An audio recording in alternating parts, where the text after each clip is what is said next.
Mr. Ritz, you are a political activist, aren't you? I would not consider myself that at all, Senator. Okay. When you were sworn in as U.S. Attorney, you gave a speech, didn't you? I did. Okay.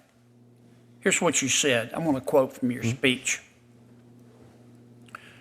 But you should know that justice for me is about more than putting people in prison.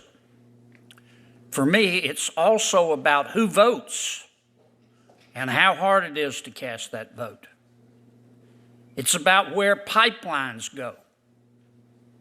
It's about where bus routes go. Justice is about whether people in all zip codes can get along, whether women have access to health care, whether citizens have affordable housing or clean drinking water. Sometimes those are Department of Justice issues. Sometimes they are not. But for me, they're all justice issues. Did I read that accurately? I believe so, Senator. Okay. Did you really remove the Tennessee state flag from your conference room? Senator, I appreciate you asking about this again. As the chief federal law enforcement. Welcome. Did you do it? So I felt it was fundamentally inappropriate when I gave press conferences and similar statements to the public to indicate or suggest somehow that I spoke for the state, which I don't under our system of federalism. Are you embarrassed to be from Tennessee? Not at all, Senator. I am from Tennessee, grew up as a public school kid in Tennessee. But you were embarrassed to have the Tennessee flag. That's not it at all, Senator. Okay. You have a history of lying to your professional colleagues, don't you? That's not true, Senator. Okay. Do you know a former public defender named Stephen Shankman? I knew him to a degree. I'm not sure we ever had any cases together. I knew who he was, yes. Well, in a private email, not meant for public consumption, to another one of your professional colleagues, this is what Mr. Shankman said, talking about your lying. He said, "It is unfortunate that this is not the first, second, third, or whatever occasion that this sort of thing has occurred. But everyone should be aware of this unfortunate pattern of behavior. You should be aware," he said to the other lawyer, before the other lawyer dealt with you. "Your client should be aware, and you should proceed with extreme caution." Was Mr. Shankman lying? To the degree he suggested that I acted unethically, that was not accurate, and it wasn't in any occasion, much less on numerous occasions. Okay, let's talk about this case, United States v. Von Rico Weber, which you claim to not remember.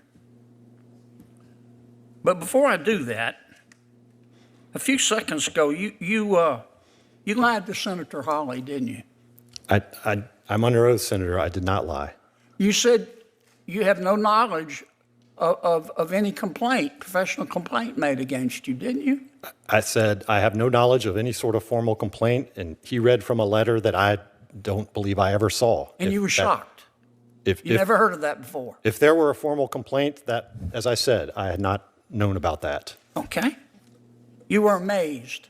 I don't recall any of that. I recall this Mr. Weber's case. You have amnesia about it. Again, I am unaware of any formal complaint or investigation. Certainly was not. You believe in the Tooth Fairy? Senator, I don't. You believe in the Easter Bunny? Now, in this case, United States v. Von Rico Weber, you lied to the defense counsel. And the defense counsel then had to go before the court and withdraw a plea for his counsel. And a complaint was filed, about which you apparently have amnesia. And the Justice Department replaced you. And the lawyer from the Justice Department who replaced you, this is what the lawyer said. The new attorney said about you.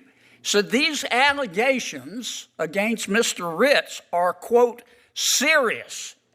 And it is taken so seriously, referring to the Department of Justice, by our office.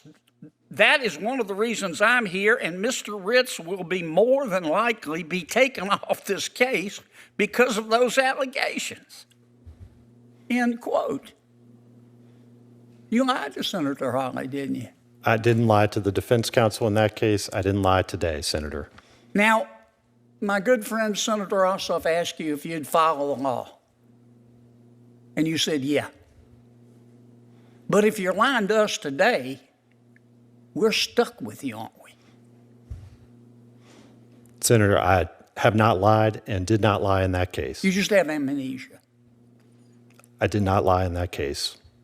There was a written plea agreement with the entire agreement of the parties.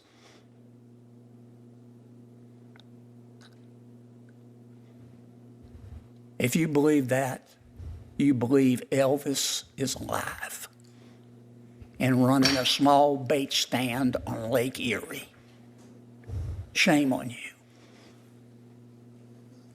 Mr. Ritz, I asked our staff here who review all sorts of nominees' qualifications and backgrounds, how it would be possible that someone could file a complaint against someone and they didn't know it.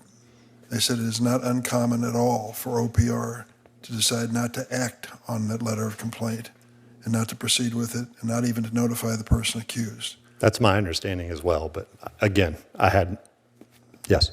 We think that's a fact. So this notion about amnesia or whatever it may be, it is credible, at least possible, that exactly as you portrayed it, they never notified you. Senator Booker. Thank you, Mr. Ritz, for being here.